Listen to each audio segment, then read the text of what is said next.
because without that, I don't think any artificial intelligence will become a great success. In most of the discussions which I had, both at domestic as well as in international platforms, right, so it doesn't know anything. So as much as information you feed to the kid, you groom that kid, I think it grows into a mature adult. So artificial intelligence need a lot of data in terms of quantity and quality, based on which actually you can design your requirements and see that how it can be leveraged to have a better cyber defense posture. Yeah, thank you. Thank you, Mukesh. Technology, and in my current role, I enable different functions and pillars to upgrade their technology backbone and integrate AI and automation into their current tech stack, that is into their IT operations, into their business processes, to bolster their productivity, stability, security posture, with these intelligent processes. Right? So I think, generative AI, I believe we are in a very nascent stage of adopting it. It has huge potential, as you would have already seen in the past 1 year at the time it has been launched. And I would say that these conversational, AI-based chat interfaces with which you interact with GPT and such large language models is only a tip of the iceberg, right? Because when you are chatting with these models, you are giving instructions to the model, and then it generates certain output, right? But then the next level of generative AI and such large language models is autonomous agents. You must have already heard about it. But I think that is the level where we are now moving towards, where these multi-agentic workflows, where multiple agents work together like team members, and then they execute things. They can plan like human beings. They can execute like human beings. And I think that is very interesting. That is the power of these this Gen AI technologies that we should start leveraging, of course, with the right guardrails and governance in place. But then that is where the potential. That is the next level of Gen AI that we all are already heading towards.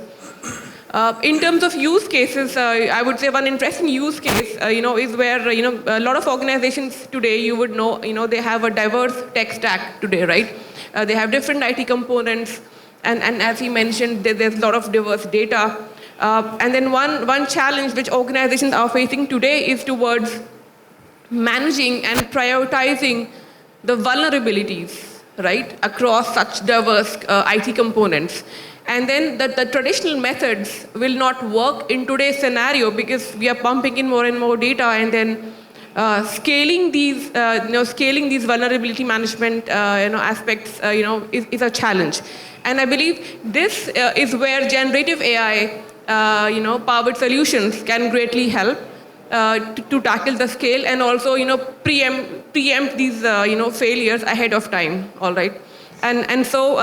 I think here you can leverage multi-agentic workflows powered by Gen AI, where multiple agents who are designed to take care of certain tasks.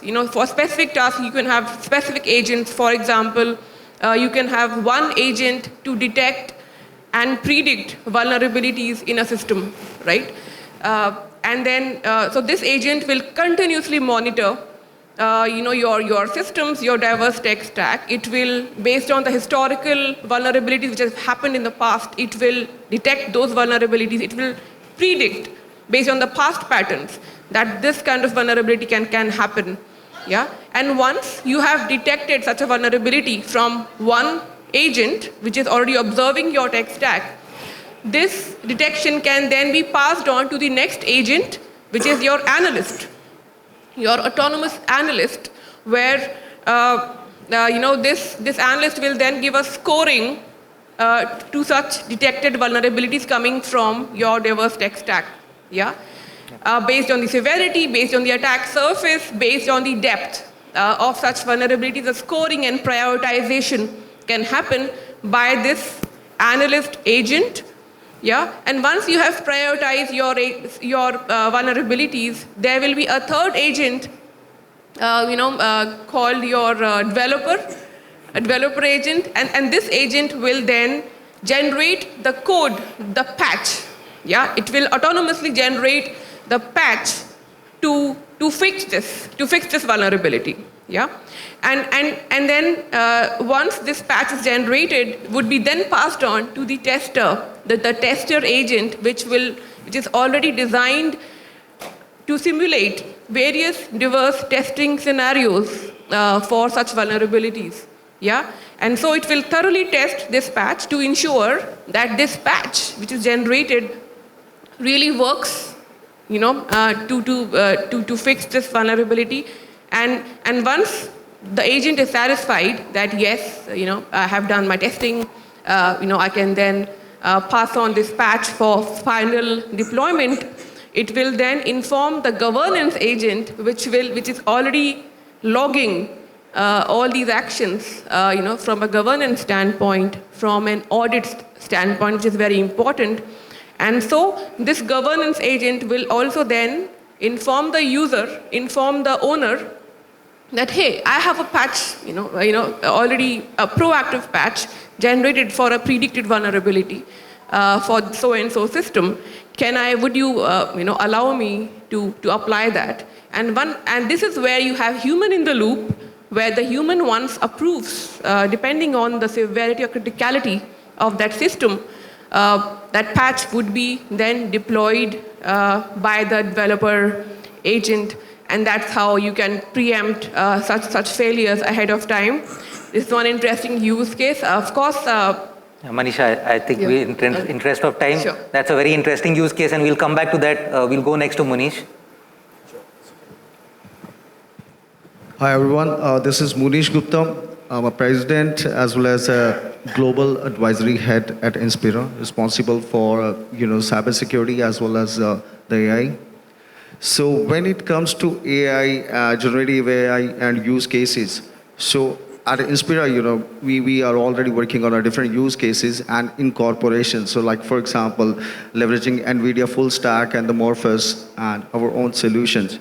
So let me start with the use cases. When we talk about the AI at our organization, then predominantly we are helping our clients globally and even in India, especially the state governments, from a use cases perspective. It starts from our top, right? What is the problem that we are going to solve through that use case? What kind of a data it has to consume? Because the data security or privacy, few says, can be the killer of AI adoption. That is the first showstopper before any use case. So I think when it comes to the use case, predominantly the few where we are already seen and working, one is the banking sector. You have that, the fraud, the patterns, you enable your machine learning algorithm as well as data-driven patterns. So it will be able to give you the fast results from the use case perspective. Second thing is that user experience. As of now, you go to any bank, you chat, you put something, ask some question, might give you some information about other products. You ask for insurance, it might give you information about the credit card. So to rationalize it, to ensure the user experience is better. The third thing is the training and the regulatory requirements. So regulatory requirements keep changing. There are certain caveats that has to happen. So AI, with the help of AI, it can keep tab on, the new requirement, new RBI circular that is coming, that things, and can help you enable. So AI, this is how it has to happen. Another sector is predominantly the public sector. For example, the government, right, where we are working or we have seen things. So that is called a citizen feedback. As of now, in India, we have a lack of constructive feedback coming from the citizens, whether the kind of schemes, the policies are working effectively or not. So that is the way, with the AI, Facebook, your Instagram, your local discussion forums, it will have the perception whether your policies, whether your things are working fine or not. So now that is from the use cases perspective, how we are handling. And now coming to the cyber defense perspective, how we are actually seeing it is, because we are managing the SOC for so many customers. So in managing SOC, the major issue for any organization is you have to have a roster, L1, L2, L3. People intensive job is there.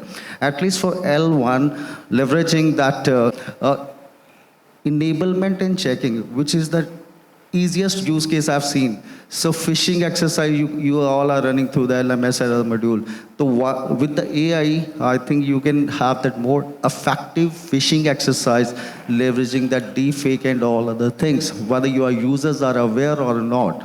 And then you have a real feedback. And then I think at the same time, while there is a deepfake and all these technology to do that, but then there is also new tools to avoid that also, or to detect whether this video is a original or it's a fake.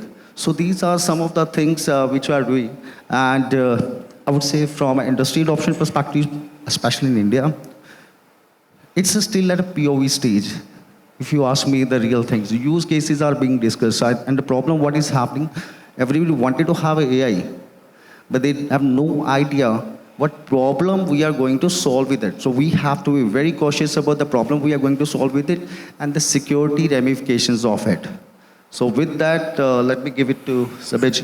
Yeah, I think Munish, I think security operations and SOC is very close to a lot of security practitioners' heart. So you hit the nail on the head. We'll go to Sabya. You can just wrap up. So you have a bad throat. Hi everyone, this is Sabyasachi, serving as a Vice President with Wells Fargo. 15 years into cybersecurity, primarily in offensive security, and last few years into cyber defense. Right. So we all know that the financial organizations plays a critical role when it comes to global economy, right? So hence it is very, very important to safeguard the assets, users, and the applications of a financial organization, because that deals with a large volume of customer data and critical data, right? So I would like to share one of the use case which I have implemented in past, which is again related to continuous monitoring of these assets, users, and applications, right? So as part of this project, initially we started collecting the data from different security solutions, like the vulnerability management report, data from vulnerability management report, and then the AppSec data, the SAST and DAST, and identity and access management data, where we collect the privileged user information and their activities. And at the network side, again, the data from different network devices like router, firewall, switches, IDS, IPS, right? So it took good amount of time for us to create a data lake, which is where we have the data related to cybersecurity solution. And then we also developed a parallel solution where we started developing the signatures. So every day, or depending on the frequency, it used to scan this data, and whenever there is a signature match, it used to indicate, okay, there is a compromise or there is an event, right? Security event. So then we took a small portion of this, and then we started implementing the unsupervised ML model and implemented the isolation forest algorithm for that. So just take an example. Let's say we have some of the web servers where it is related to change in those web servers, right? Integrity monitoring or change in web servers. So what we did, we put the data into 3 different buckets, like 1 day data and 7 days data and 1 month data, and we set a baseline. Okay, this is the baseline of change, right? And of course, whenever there is a change, CR, that will be part of the exceptions. So whenever there is any spike from the baseline, or there is any pattern matching, so that helps us identifying the anomalies, right? So earlier, let's say it used to generate 1 lakh event a day, and now for your SME, it is really difficult to go through that, right? And with this unsupervised ML model, it indicates, basically it predict, okay, out of 1 lakh, let's say, these are the thousands where we see that there is a probability of, some issues, right? So now it makes the job easy for the SME. They have to go through these, 1,000, events, and they have to verify, right? So that is one which we have implemented. This is not purely a Gen AI. There are many Gen AI implementations, work which is happening in now. It's in experimental phase, and most of them, they are again on IDF stage, right? So these days I'm seeing like most of the cybersecurity solutions what we are working or developing, Gen AI is involved there, right? And it is helping to improvise the capability of the product. Yeah, Sabyasachi, thank you so much. I think all the panelists agree and the audience would agree that it's at a very nascent stage in all our industries, in all our domains. And it's also said that change typically starts at the top. So Munish and Makesh, my question to you is, how does the management or the board view this change? Or if this change is to be brought about, how would you go about convincing the management or the boards about this change or getting AI into the security domain? Yeah, you want me to? Yeah, go ahead. So I think a very valid questions. So whenever we talk about the management view, so if we look at the board or the CEO level, it will always be, guys, let's use AI because the world is talking about it, and let's bring efficiency or, let's make use of it to have a more revenue and rest of the things. So that is the one view coming. Then the another layer is there, CRO, CISO, CTO. Their view is that we are okay to have it. But then there are certain concerns, which I already mentioned, right? The data privacy, localization of a data. What about the security of it? Because you wanted to have responsible use of AI to make, to harness the benefits. But at the same time, if it's not handled properly, imagine a scenario, your confidential data or secret data is at the hand of your AI tool or something, and if that is getting exposed, it will be much more, I would say the worst scenario for any organization. So two conflicting views as of now from the management perspective. So in nutshell, based on discussion with the various board members and CXO, the one thing is that, guys, let's go ahead with the AI adoption. Let's not rush to have a tools from a day one. Let's not have to have a tools from day one. Let's have a framework created. Let's spend another 3 months, have a framework, have a roadmap. What are the use cases? If it's a retail organization, what are the use cases we wanted to have for Gen AI? If it's a bank, what are the use cases? And in those cases, there has to be a transparency, responsible use of AI, data-driven decision, and inclusivity. So because... Munish, can I just ask Makesh for a quick view and then we'll come back to you? Yeah, sure. So, being a part of BFSI sector, we all know that strongly regulated by regulators. So we have certain guardrails which we have to work within.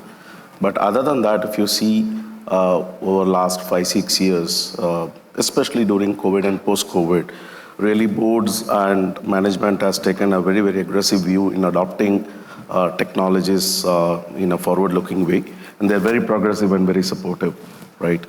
So security is not an exception for them. So I think we all are aware that security professionals have become a part of the board discussions most of the time. It has become a part of an agenda right now.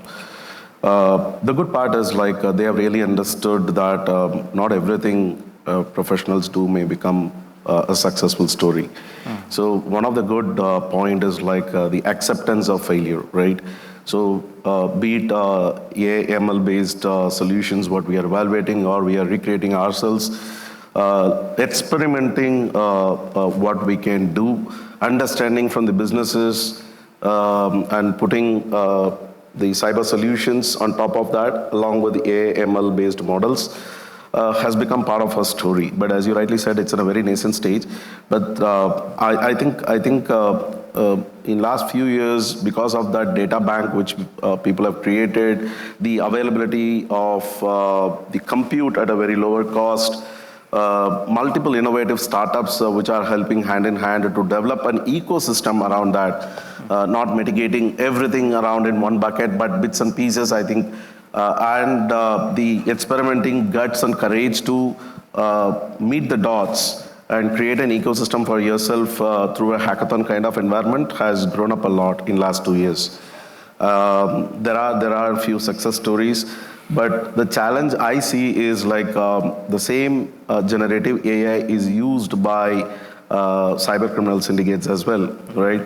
The challenge is like how to create a model or create a solution which actually dims that is a big challenge right now. But I think from the management perspective, in short, I think they are very progressive, they are very supportive, and they don't shy away from accepting failures from us.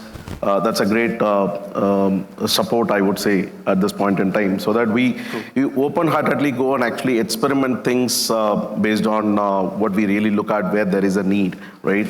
As a couple of my panelists mentioned, there are use cases where we really felt that, yes, it is really working out, right? It comes very close to a lookalike human, right? And with large, diverse data which cannot be processed by a human nature, I think it's getting processed there. And it gives a very real picture about, or a similar, identical picture of what can happen. True. In this context, I'll just like to go back to Manisha. Manisha, just before the panel, you were telling about a risk framework. There are a lot of new risks which generative AI has introduced into our systems. So we can categorize them into broad two categories, I would say. One is the risk of, the risk of you not able to maximize on the value that you are looking at from your use case. The risk of you missing out on the opportunities if you don't leverage it enough. That is like one category. And then, of course, there are these, there's the other category where there are risks already identified, in the AI systems, in the Gen AI systems, right? So I think let's focus more on the risk introduced by Gen AI into our, as it is developed along the way. And so if you must have heard about NIST, that's National Institute of Standards and Technology. It highlights the key risks, which are introduced by Gen AI, which include hallucinations or erroneous outputs that Gen AI models, generate. And then there is risk of data privacy, data leakage of sensitive data, being leaked out of such models where they can be tricked through cyber attacks. And then there are other risks like adversarial attacks called prompt injection, jailbreaking. This is where in jailbreaking, the AI models are tricked where they bypass their security policies and they start generating harmful content. Yeah, that's called jailbreaking. And then there's another interesting one called prompt injection attacks. It's another form of adversarial attack where, again, the AI model can be tricked by the attackers, and malware can be introduced so that your AI model starts generating and starts following instructions from the attacker as against the developer. Yeah. And then besides that, there are risks from copyright infringement. You must have heard that these Gen AI models are being now trained on copyright materials, which is not correct. And how do you really identify what content is AI generated or what content is human generated? Yeah, and and there's a lot of harmful content also which is impacting our societies. So all these risks, how do you really mitigate that? There are a lot of measures which are possible and which are already being experimented and being adopted across different organizations. For example, you can have an AI firewall, which is like a safety system that sits between your Gen AI model and between your input and output prompts, yeah? And this firewall, it will continuously monitor such content. It would act like a content moderator so that it will filter out all the unwanted content, from being inputted into the model, and also if the output is harmful, again, it will filter out all such outputs so that safe content is fed back to the user. Yeah, that is one thing. For example, Azure AI, if you have used that, it has a very interesting feature called content filtering. This is one example of such a AI-based firewall or a safety system. And then you can also use watermarks or tagging of your source data, which is used to train the model. And this is how, in the outputs, you can have references of your source data. The model in the output, it would tell you with those links that the solution, the answer that I'm giving you is coming from so-and-so data source. Yeah. And then watermarking helps you to identify if the content is AI generated as against human generated. So this is how you would know that if AI was used to generate such a content. All right. And then similarly for data privacy and data integrity, you should have very strong encryptions and access control so that you are able to reduce the attack surface. Yeah. And then also wherever your Gen AI is integrated into your tools or APIs, every time it's invoking some actions, you can have human in the loop, which can take approvals from the human, and only then it would invoke such actions. So then these are some of the examples which I'm sharing with you. But then overall, you require a responsible AI program, which is like an overarching program across your organization pillars, which will oversee the compliance of all these actions that would be adopted, depending on your organization policies, depending on the pace of innovation that is aligned with your business requirements.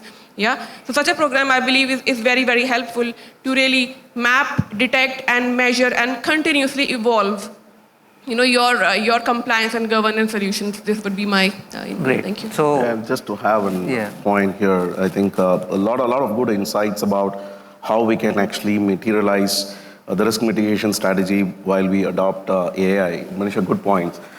In addition to that, I also got into a lot of conversation with enforcement agencies and authorities about how this can be handled better, because while as a country, while as an organization, while you're adopting, I think you'll end up having a lot of this risk coming up, while opportunities are also aligned with that. I think government is in talks right now. I think very soon they may come back with AI-based regulations, which all the AI-based platform providers has to undergo a registration, and they will be actually regulated as per the regulations. This will ensure to some extent the ownership and accountability of using AI-based solutions will come up with the owners of or the developers of AI-based platforms. I think this will be applicable not only for cyber, I think it will be applicable as an AI, as a platform, as a technology. In addition to that, I think as Manisha mentioned, it's very, very important for us to have a framework and overarching program where every AI-based use cases are getting discussed at a management level, where it's getting consolidated and inventory is prepared, especially when you talk about the DPDPA implementation and the compliance requirements where we have. It's not elaborately spoken at this point in time, but I'm pretty sure either the rules which will be gazetted very soon or the regulations by the regulated entities will come up with a very detailed operation procedures about how to use such technologies. So we will end up having a better controlled environment sooner or later, but it's a need of an hour while you adopt it. Otherwise, we will end up actually screwing this for a lot of misuse going forward. Yeah, so just to move forward, Makesh and Munish got us the regulators' approval, the board's approval. Manisha got us the framework within which we can develop our AI model. So Savya, the next question is to you. You got all the approvals in place. Now, whether you'll go and build your own model, or would you prefer to go and get a commercial one?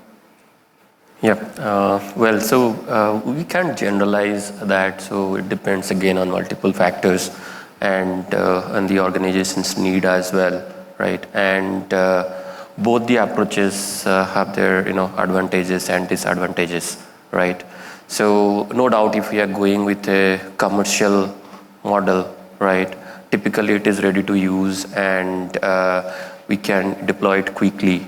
And at the same time, we get an opportunity to compare between different vendor products and select the one which is more suitable for the organizations.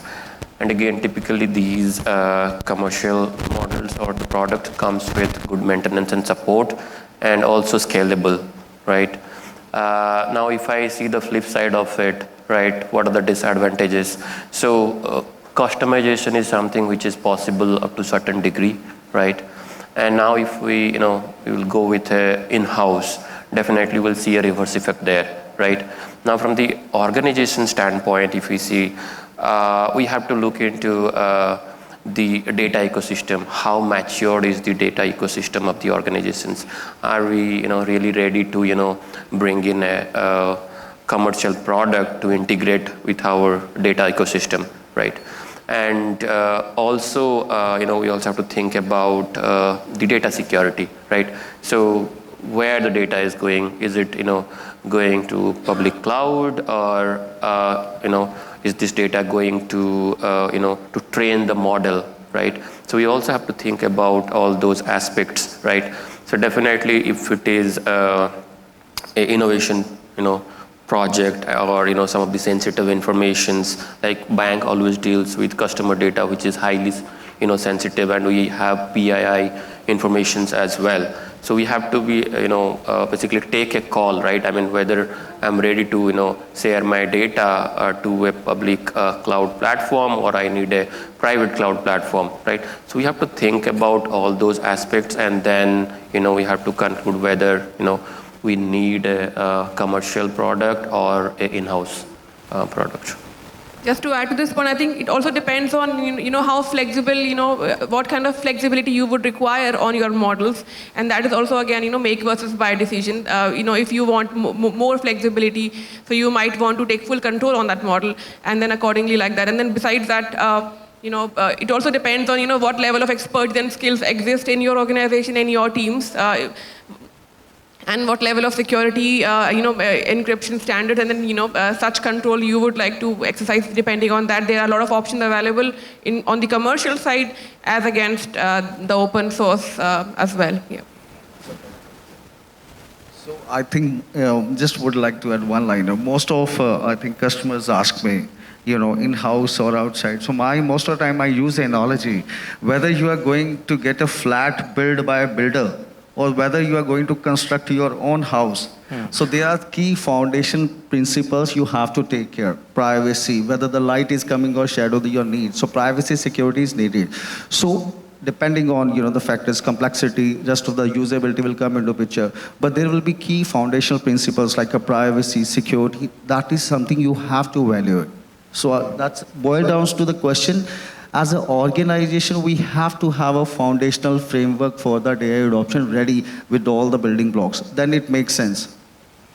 With the panel's permission, I'd just like to open a question to the audience. We have a lot of security practitioners here, and there are two views and counter views to having a regulatory framework around AI.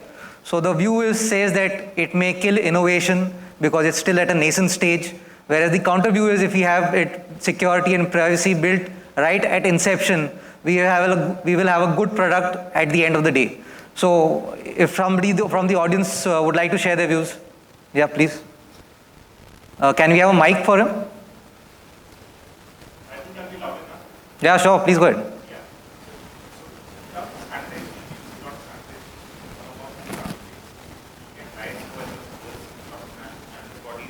Already started drafting standardization for LLMs and others as well. Now, typically, it's a matter of, let's say, who holds the model as well, in terms of what type of data goes into the training. So if you look at some of the national initiatives, for example, France came out with its own national project for building out an LLM for France. That will be sponsored by all the industry bodies as well as the national banks and others are coming together. So it's a matter of national pride as well. Now, if you look at all the LLMs which have been there, we only talk about OpenAI or others. Look at some of the models and the amount of money which China has been spending. If you actually go through some of the literature which is coming out, as well as the patents and others, they're doing some amazing work. It's not just we look at the negative side that the Chinese economy is falling, but also to see what type of patents that they're filing. And there's a lot to learn from there as well. But typically, in terms of where all, let's say, AI can be used, so there are two trends, right? One is using AI for cybersecurity. Second one also being in terms of securing AI itself. So for securing AI, I think most of the people are actually looking at two models. One, you leave or open up internet access to your models so it keeps on learning, has updated information, or better still, you actually train it in terms of the documentation, the LMS which you already have, the amount of information which you have, let's say for a specific function. What I believe is you'll see a lot of rise of specialized AI models which have been trained for each specific function, be it finance operations, be it for cybersecurity, be it for other functions. I think it's a mixed bag, but I think you need regulation as well as you need to allow innovation to flourish in a sandbox. Well, I think that's a very good point, and I think just to add here, as you mentioned that yes, there are models for security. So I think there's a very nice technique called best of case sampling, where the second model is assessing the output of the first model, and what happens is the outputs are iterated over like 10 to 12 cycles, and then it will the second model will give scores to such outputs, and then the best score is then adopted to be used as a final output, as a quality output of that model. So that's one example, which is like best of case sampling or reject sampling, and then there are other methods called safety, fine tuning, and human in the loop, where reinforcement learning can be adopted, towards enhancing the cybersecurity posture of such solutions. So, yeah, thank you for your Any input. other views from the audience? So answer to his other question on the government thing. So in India also there is a policy drafting and the work is happening on the AI policy for the incorporation because there are two views. One is PSU and the other one is a private. So that is in progress. So it was just on a hold because of the election. So while there will be new guidelines for a DPDP Act will be coming somewhere in another 2-3 months, you can see some addendum related with the AI also because the privacy will be the key concern. So I think that will be coming over here.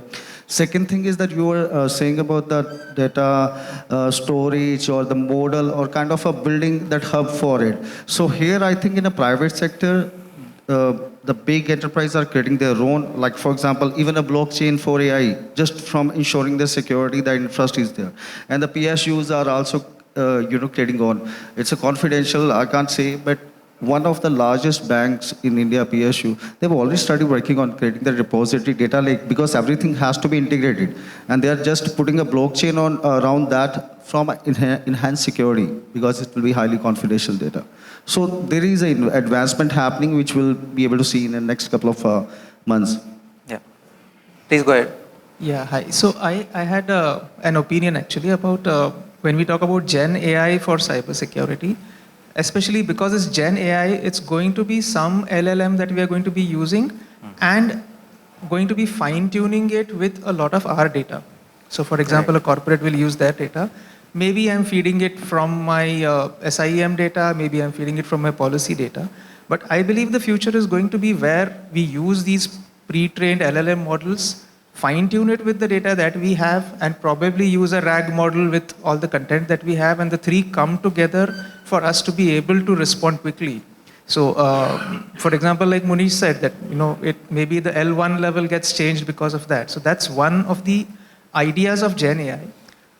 The other point that I have is it's not just Gen AI, because cybersecurity will need a lot of other AI models. We seem to be fixated on Gen AI for something. So I think the topic was more around Gen AI, but Gen AI is just the tip of the whole AI journey. So there's a predictive AI which is happening in security space, simulative one. So there is a different AI models underneath which are related with this. And I think Manisha pointed that out very well when she spoke about the different models that they're experimenting with. So I'm sure those models also are something which will be a good direction for cybersecurity. Yeah, so I think this is where I would just like to add here that different models you will have to assess which model will fit best, and not OpenAI models are enough. There are so many models now out there in the market which are capable of very well tackling specific tasks, and that is where you have tools now where you can compare the performance and accuracies of these models against your particular use case, and I think that is very important.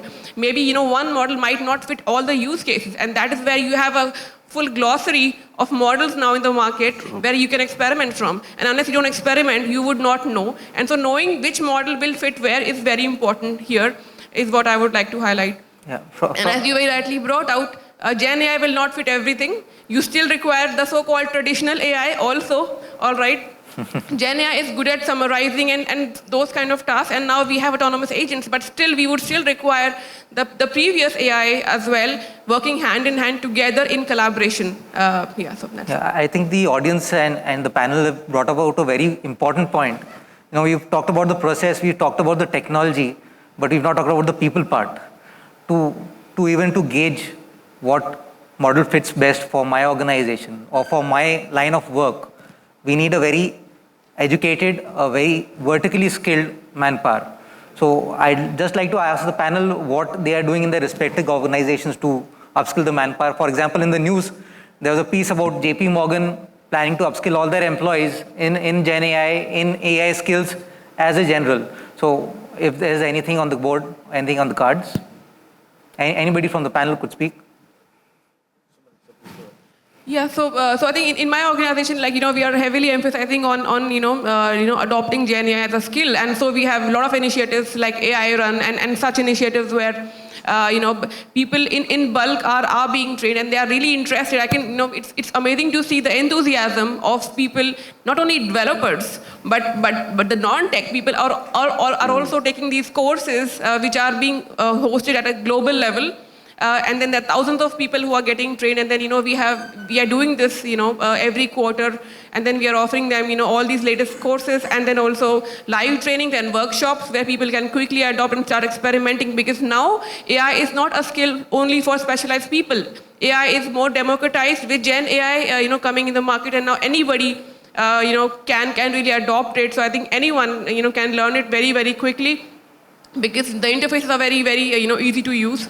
So I think the people, there's a lot of fear in the market around that people will, that AI will take over jobs and like that. But I believe AI will not take away jobs. It's like people who fail to upskill, who are not using AI to improve their productivity might lack the opportunity that it offers. So Just one question over here. Are you upskilling the resources to develop Gen AI or leveraging the Gen AI? Because these two are different things. It's both, I would say. It's both.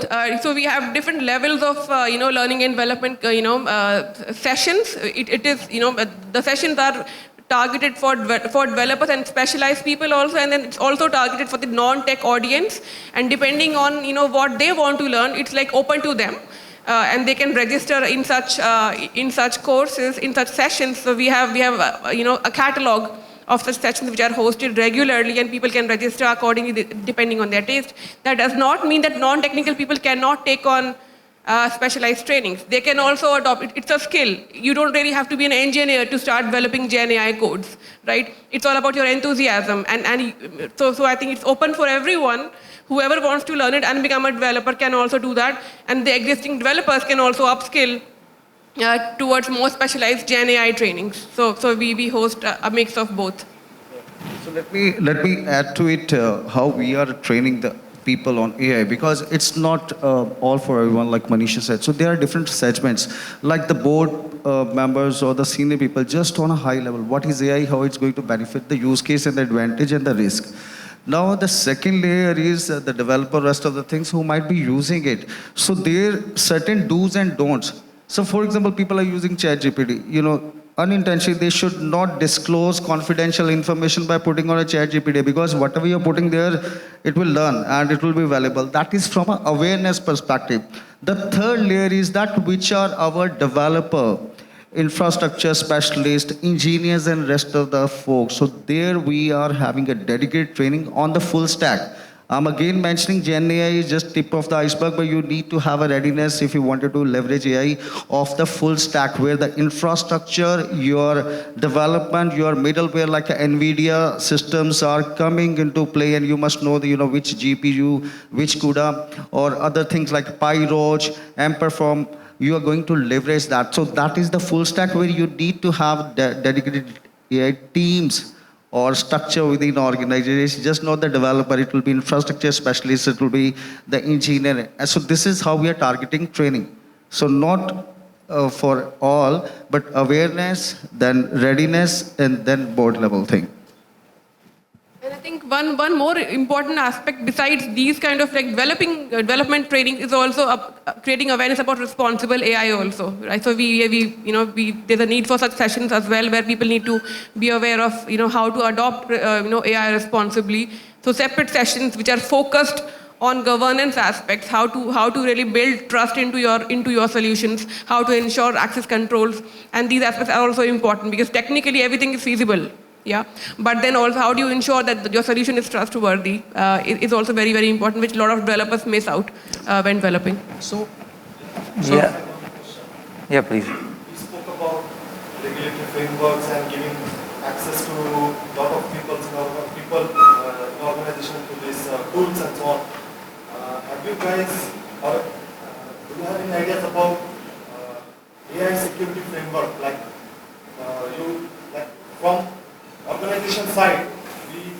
of security framework when we use AI? Because we have data security framework or IT security framework. So are you guys working also on something like AI security framework? Yeah, absolutely. That's what we, I covered about this part. You require a responsible AI program in your organization, depending on your priorities, your policies, your governance standards, and then in line with that, this framework, will prioritize what risks you need to manage depending on your risk appetite. All right, and this will be an overarching program, there'll be a dedicated team, a central team, which will check, all such models and solutions being developed to ensure that they are compliant. So, you can have a repository where all of these, solutions are registered to ensure who is the owner of these solutions, are they compliant, what kind of risk assessment or privacy assessment have they taken on, and depending on your organization standards, and so you need to log all these things, and then you also need to have governance tools to further operationalize and automate some aspects of it depending on what's possible. So it's I think a mix of these governance tools combined with your policies is something that will be governed by your responsible AI team, which will be like a global body. And of course, there'll be some C-suites people will also be involved and will take ownership of driving governance for such Gen AI and AI initiatives across your organization. I think I'd like to pick up this question in a slightly different way, and this may be quite handy for a more mature organization.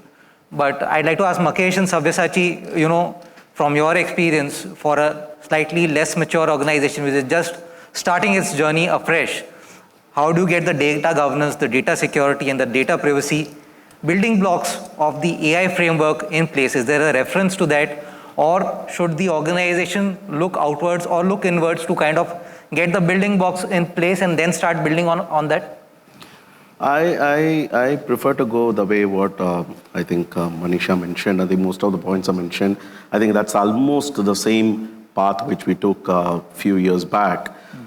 We started actually giving complete visibility to senior management first in place to understand what are the cases where AI can be used, how it can be leveraged. When the Gen AI came first, as I told, we realized really there is a lot of security gaps. We started building our own security features around it because though a lot of people came back and said that they are working on LLM security for large models, they really don't have anything handy in place where it can be deployed. We started our own journey in implementing LLM security for some cases. And that's how we started. So having a building blocks, including the framework, policy, awareness, as she mentioned, I think first we started with developers, but then it went on due to the interest. And the need also was felt because developers were not able to gauge what business requirements were directly and convert that into a tech spec and then where the AI-based use cases. So we started building a lot of committees, virtual committees around the business people. So business domain knowledge, functional knowledge is required, then the tech skills are required, then AI specialization is required, then people who really have data science background and having an analytical skills are required.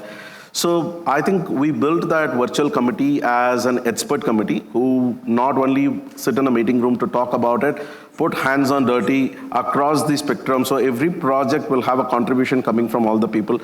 And as she mentioned, I think cyber team was also part of a lot of this strategic initiatives because every step the organization moves towards that, there are certain opportunities, there are certain risks which has to be handled hand in hand. Because of which I think cyber was also part of that. So we assess everything from the risk angle and look at that, how it can be misused, how it can be exploited. Is there anything else which we can do that to make it better secured? And because these are all actually hybrid, as I told earlier also, not a single vendor, single platform gives everything. She also mentioned about the models which are readily available, but not one ecosystem which provides the model because it's an internal requirement, right? What works for me may not work for you, may not work for her. So I think we need to have that virtual environment created where we pick the pieces from the different environment and put it over there. So there was a dire need of actually people coming from a different background to do this. So we also have the draft framework, which is an evolving stage. I would not say that it's very matured as we call it, but it's an evaluation stage. Every day, I think we look at it and see that is there anything else which we have to actually make modification in that. But otherwise, the structure is there, the environment is there. We have created a separate innovative environment where people can use that as a playground. So anybody who's new to that, they can learn, they can take mentorship from the senior people who have undergone training a couple of years back. So that environment has really been very conducive, and the Gen Y students who joins from the college, I think they are really excited of having such environments in place, because in a traditional environment of adopting a technology, be it financial services or banking, we work with a very limited narrow-mindedness, because there are a lot of limitations and reservations how it can be handled. Right. In this area, at least that was not there so far. I think it's going to come in near future. Right. So till that time, I think people are really enjoying that, and they are actually coming up with new solutions, and they are learning, right? Sabyasachi? So can I Yeah, put sure. a question out here? Yeah, just after. Yeah. Yeah, so I think this Gen AI, again, it's new, and most of the organizations are currently working on the framework, right? So the best thing we can do is whenever there is something new, right? Let's say open AI, right? The ChatGPT or anything, when it comes new to right. So the first thing is block, right? Block the access for the enterprise users, right? Because we don't know where the data is going, right? So your developers will start immediately, they will start using the those kind of models, and then these code are going to train the model, right? So there are a lot of data loss happening over there. So first thing is block, and then come up with a framework for the assessment of the Gen AI model, right? So understand the different components of it, and then apply the application security controls or other controls as per the requirement, right? So if we see, right, some of the Copilot, which is, I was just going through the license model. So there are two type of license. One is personal account, where your code will actually go to the to train the model. Now, if you look for an enterprise model, it claims that okay, the code is not going to train the model, however, it is going to internet, right? It's also very important to look into the data privacy. So we have to ensure the personal identifiable informations are not going to train the model. And again, sometimes it is not helpful. Like if we see the US, we need basically three information: the area pin code, the age, and gender. I think these three information is enough to identify one individual, right? One of the classic example, like most of you might be familiar with, Netflix has done a survey where they asked the users to rate the movies, right? And they have, of course, they have removed the PI related information, but then a person from the university, what they did is they tried to get the data from IMDb ratings, and then they try to link these two data, right? The ratings on the Netflix and the IMDb, and they are able to identify the the persons there, right?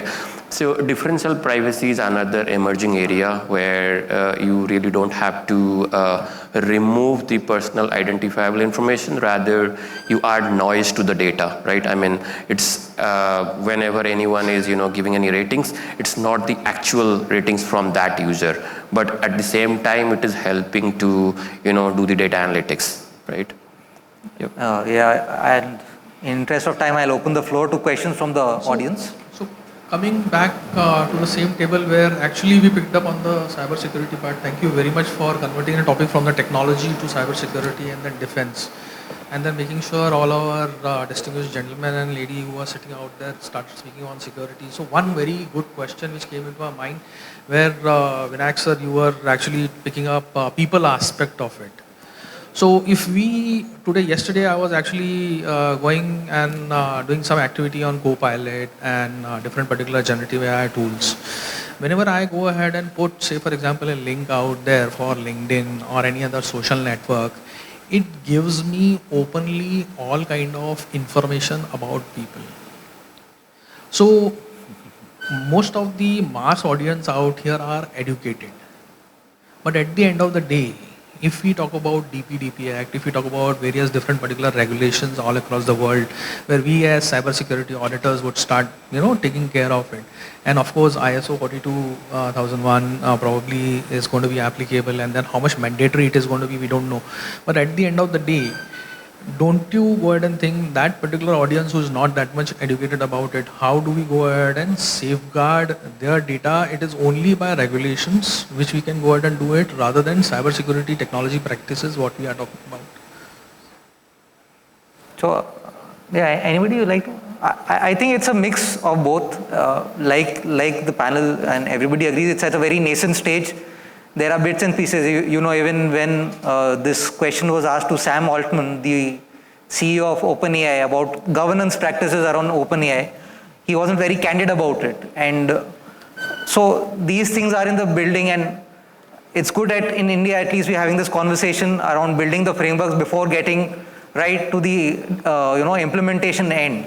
So and we already have a lead where the EU AI framework has come up. So we already have some references.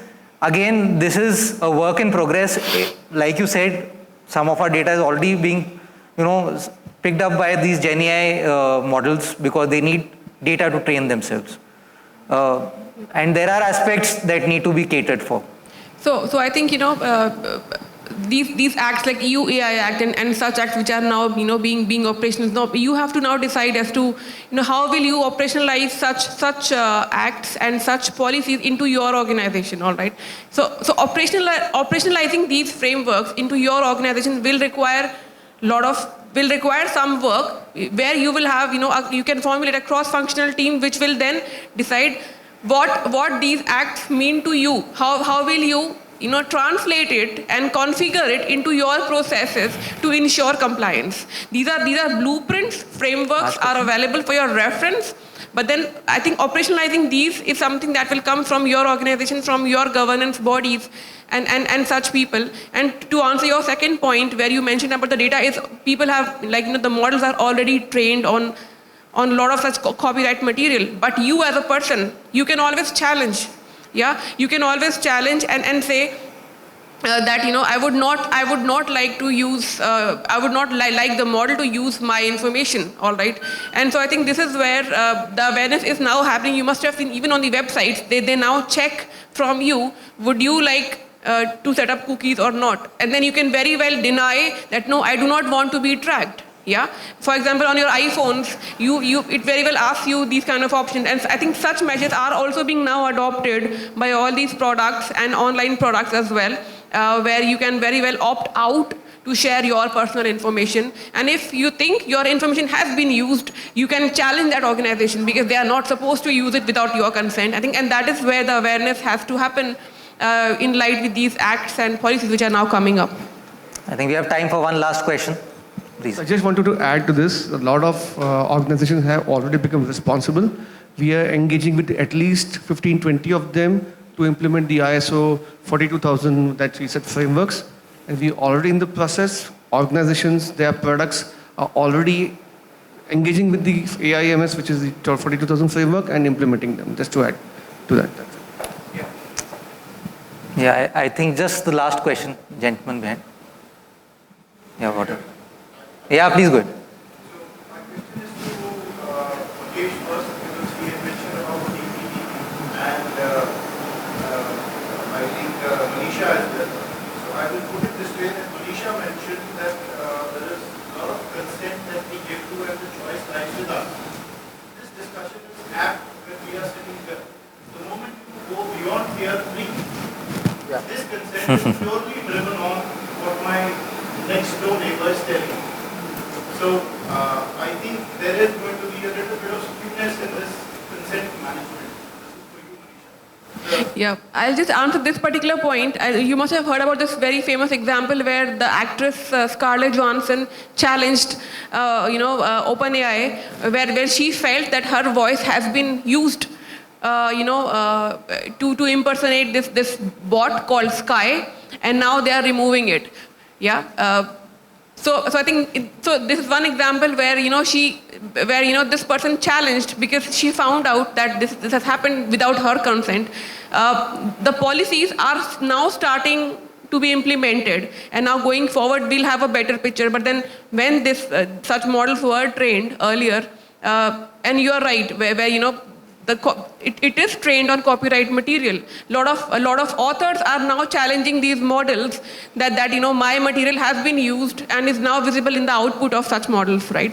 And so this is happening, but then I think to some extent challenging will help, and going forward, what measures these big organizations and these model owners will adopt going forward to improve their governance is also something that will help, right? I think your point is very valid.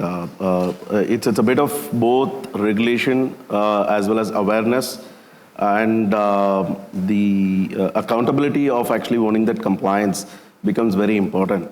Though some point of data consent is going to be skewed for some time, I think over the period of time, I'm pretty sure as a country, I think we are going to mature enough, like where we have moved. Even today, I think mobility has a lot of risk, right, which is unaddressed. But I think that's coming under an appetite where it's an overall archery of like the magnitude of what we do. I think that's coming under the appetite. But I think more or less, I think people are used to it. Likewise, I think data privacy is yet to come. I think it's a cultural change, right? So we have never been into that thing, right? So we openly ask a lot of confidential or personal questions to people.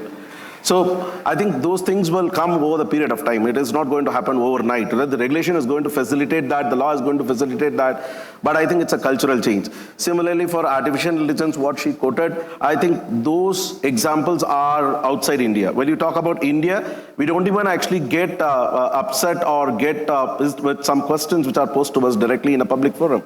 Right? So it's a drastic cultural change which will happen eventually, but the regulations and law will definitely put the accountability to an organization or a mass institute which is actually gathering and using such data. So my question to you was related to what you answered. With the DPP coming in and this is what we have talked, you will have data fiduciaries and consent managers who will be required to manage this consent. With these two entities coming up, how difficult will it be for the model to source data?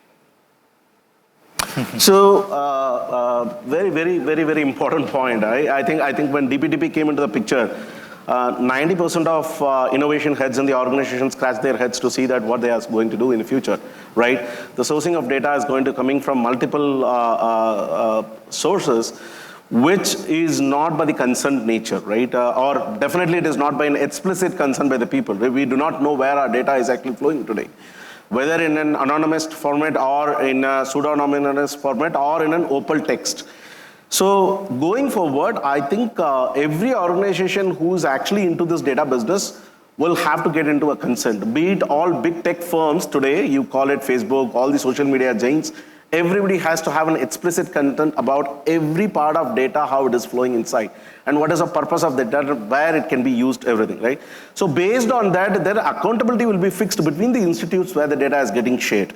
I think the details of this has to be in essence in the rules and further regulations which may be coming up based on the industries what you belong to.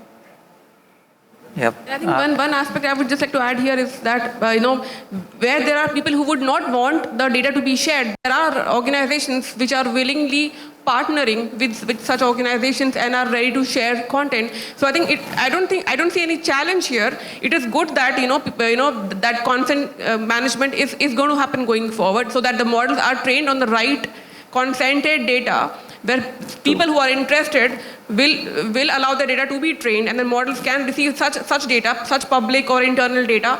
But then of course the sensitive data which is not required to be transferred to the model should be prohibited, and which is absolutely correct. Yeah. Yeah, in interest of time, I think we'll call it a day. There are a lot of interesting lecture or panels to follow. Thank you to the panel for sharing our views today, and thank you to the audience for being so supportive of the panel. Thank you so much.